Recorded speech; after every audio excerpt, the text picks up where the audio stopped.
Bienvenue dans ce nouvel espace audio dédié à la nouvelle lune en Gémeaux du 10 juin 2021 à 10h52, temps universel. Cette nouvelle lune est couplée à une éclipse de soleil annulaire. Une éclipse annulaire se produit lorsque le soleil et la lune sont parfaitement alignés avec la Terre, mais que la taille apparente de la lune est légèrement inférieure à celle du soleil. Celui-ci forme alors un anneau brillant entourant le disque lunaire. Cette éclipse sera particulièrement visible et pleinement du Canada à la Russie. Elle durera 3 minutes et 51 secondes. Elle ne sera visible en France en revanche que de manière partielle, entre 7 et 28% environ, avec un maximum de visibilité entre 11h55 et 12h20 selon les endroits.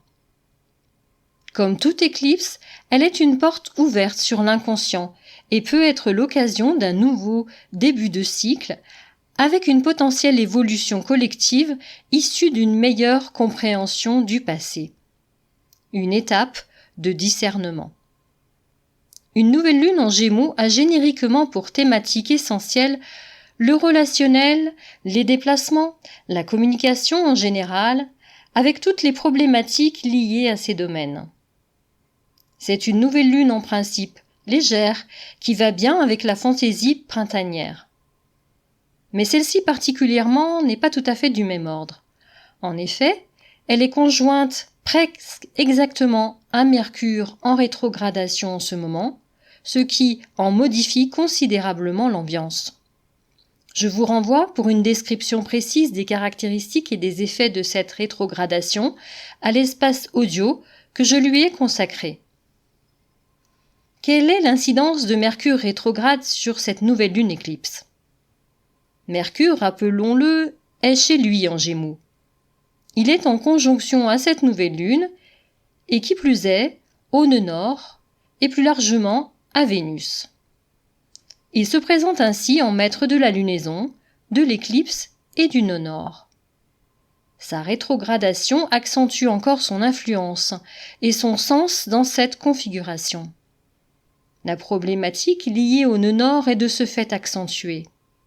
Comme déjà mentionné dans de précédents espaces audio, le nœud nord ici positionné invite à une forme de connaissance ouverte et tolérante, fondée sur les échanges et la communication, à une simplicité dans la convivialité, à la valorisation de l'expérience existentielle. Cependant, une certaine forme de superficialité et d'éparpillement peut cacher des aspects plus profonds. Le premier d'entre eux concerne l'opposition Mars-Pluton rétrograde auquel j'ai consacré un espace audio que je vous invite à consulter. Cette opposition, dans l'axe Cancer-Capricorne, peut matérialiser ses effets, comme toujours à plusieurs niveaux. De manière assez triviale, elle peut engendrer un sentiment d'insécurité physique, psychique et ou affective, avec un risque de colère plus ou moins exprimé vis-à-vis de l'autorité. À un niveau plus subtil, elle met l'accent sur ce qui doit être remis en question et transformé en vue de notre réalisation. Quel positionnement avons-nous dans notre relationnel vis-à-vis de toute autorité ? Quelle place accordons-nous à notre potentiel créatif, à nos ressentis ? Est-elle suffisante ? L'opposition de la nouvelle lune à Junon encourage la réflexion sur ce sujet.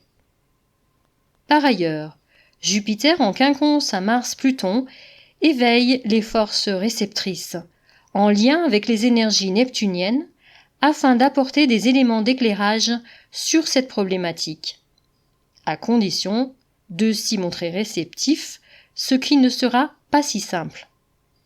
Mais l'éclipse, encore une fois, peut favoriser cette réceptivité subconsciente, qui plus est dans le contexte du carré formé par Vesta en Vierge.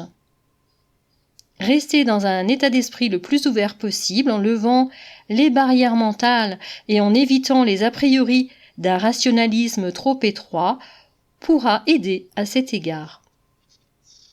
Comme nous avons déjà pu le mentionner lors des nouvelles lunes et pleines lunes précédentes, l'ambiance générale pour 2021 est à une prise de conscience progressive qui s'effectue à des rythmes différents pour chacun.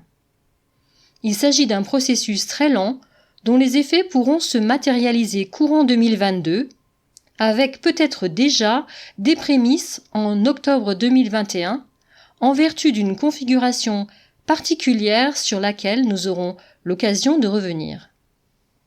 Un positionnement juste et des choix pragmatiques mesurés sont encouragés par un trigone large de cette lunaison à Saturne rétrograde.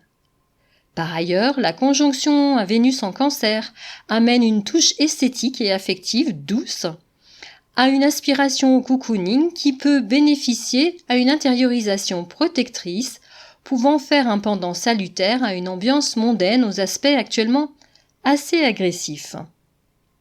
Se relier à cette énergie peut nous aider à en surmonter au cas où les assauts.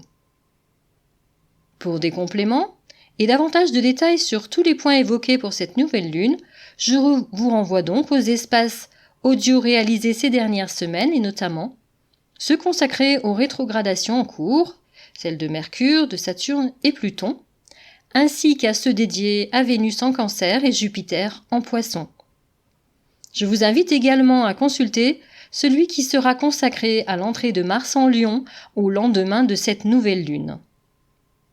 Dernier élément numérologique cette fois, comme nous en avons pris l'habitude, fait ô combien significatif l'analyse numérologique de cette nouvelle lune, relative donc au 10-6-2021, nous renvoie pour la troisième fois au nombre 12, puis en réduction au chiffre 3, liés respectivement aux arcanes majeurs du pendu et de l'impératrice dans le tarot de Marseille, symbole d'un changement potentiel de point de vue sur la situation actuelle, grâce à un temps de pause dans l'action, et un recours à la puissante énergie féminine en chacun de nous, tout en intuition, beauté et bonté. Que les dernières nouvelles lunes et celle-ci soient placées sous ces auspices n'est certainement pas un hasard. Je vous invite donc à cultiver ces aspects et comme à chaque nouvelle lune, à réfléchir sur le nouveau départ potentiel qu'elle renferme dans notre existence, à formuler également des souhaits qui nous accompagneront tout au long de cette lunaison. Je rappelle à cet égard l'amplification due à l'éclipse évoquée dans l'espace audio dédié à la dernière pleine lune, et donc l'importance de conserver un état d'esprit ouvert et positif dans cette période. Je vous souhaite une excellente nouvelle lune éclipse. Prenez bien soin de vous. Merci d'avoir écouté et à très bientôt pour de nouvelles aventures astrologiques.